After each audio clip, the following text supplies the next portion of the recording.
They desecrated Mecca. It lost its purpose, and I used to say we got to bring it back to its purpose. If we can't bring it back to its purpose, then what did Muhammad do it for? For humans like us to come and mess it up?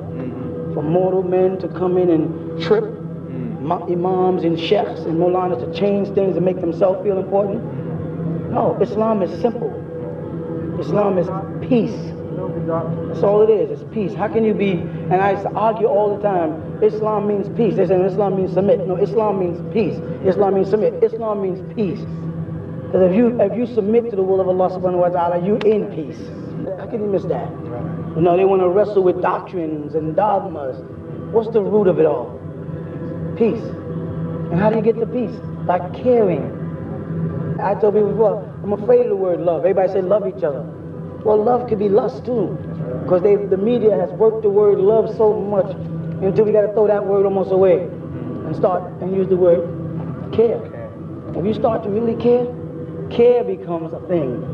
And people use care more, then the desecrated word love will disappear and caring will become real. Learn to care. It's simple. You know, it's not about care about who or care about what. Just care and everything will start happening. And if everybody just cares, you know what I'm saying? Then the heavens care. And then Mother Nature will care again. Then the tornadoes and the hurricanes and the floods will stop because she'll know that we care. You follow? Until that time, until we can get that, we're going to have more floods, more diseases. They said 1,000 children catch AIDS a day. We're going to have all kind of things until the aura, the energy, the persona of care, that people are starting to care. When you see somebody in stress, help them. But don't help them just because I said so. Learn to help them because you care. You know what I'm saying? Really want to help a person. Don't just be pushing people aside. You know, reach out. And when everybody, we all do, you know what's going to happen? We're going to bump into each other. I'm be trying to help you, you be trying to help me. You know what I mean? I'll be trying to help you, you be trying to help you too. Let's go help somebody together.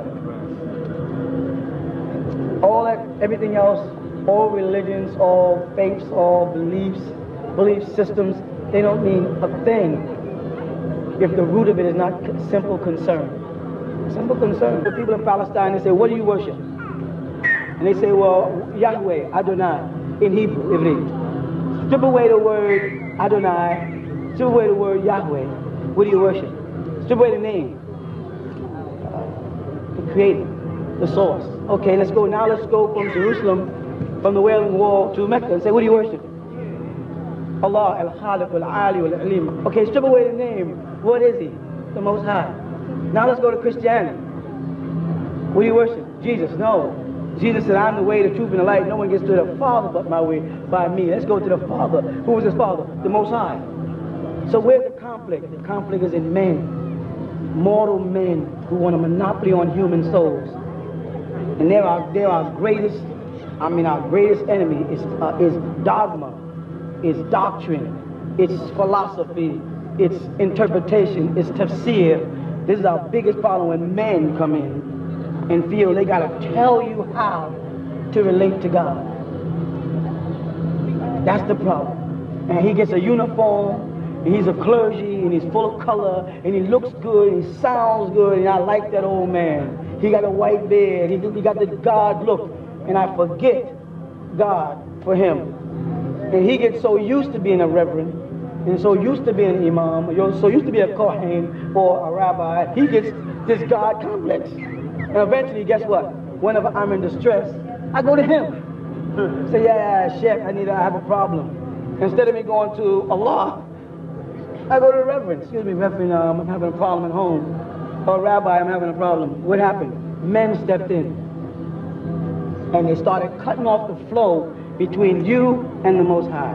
And they make themselves a focal point through you. I told people, I don't have no followers. Oh, y'all are followers of this guy, Dr. I don't have no followers. I don't want nobody walking behind me. You walk alongside of me in this world. Don't tell nobody I follow me. Don't follow me. I follow you. I'm here serving you. You ain't serving me. I'm doing my best to teach you, so I'm really your slave. You're not my slave.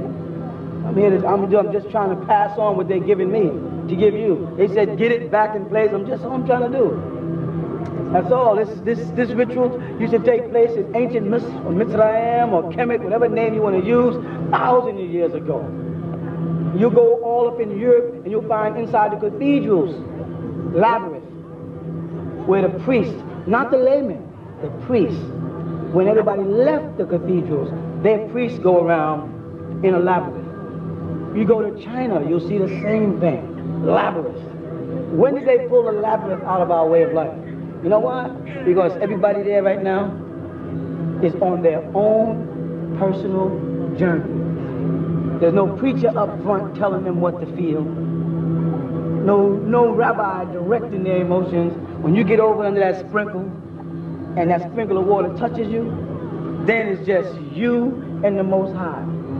And you know it, and you feel it when you're out there. There's nobody else.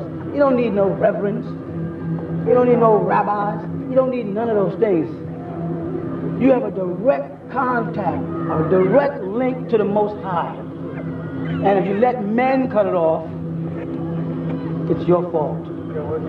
You are a part of it all. You're not just in the all, you are in all.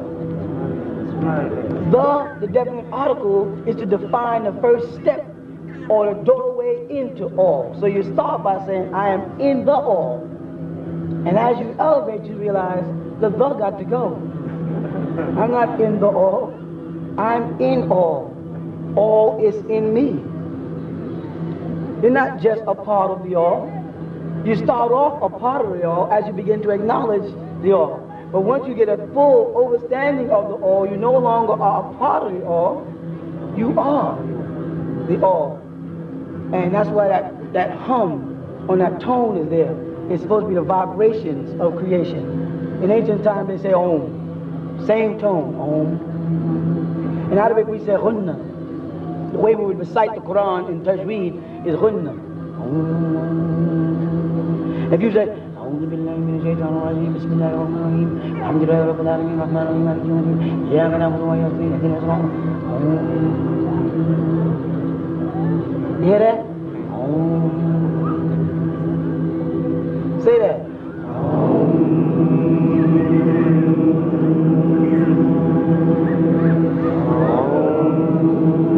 Now different people start at different times because it's personal.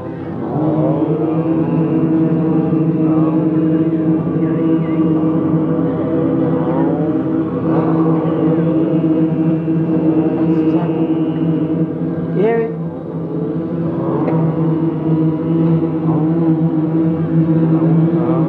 Alhamdulillah Rabbil Alameen Ar-Rahman Ar-Rahim Maliki Yawm Al-Din Iyyaka na'budu wa iyyaka nasta'in اهدنا الصراط المستقيم صراط الذين أنعمت عليهم غير المغضوب عليهم ولا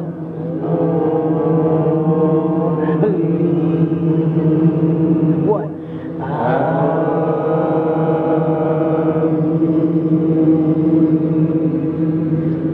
Let the whole world sing. Let the whole world feel vibration, life. When a baby comes into the world, the first thing they do is say, ah. And the chaos and the anger that we've created in the world makes them cry out. You follow? Realign yourself. Realign yourself. There's no more beautiful thing you can do than to realign yourself with the source that cares. You know what I'm saying? When someone is angry at you, don't be provoked to respond. Don't be provoked to do anything that your soul doesn't dictate you. Don't be guided. Don't be led. Guide and lead. You know, reach out and make yourself a part of the solution, not the problem.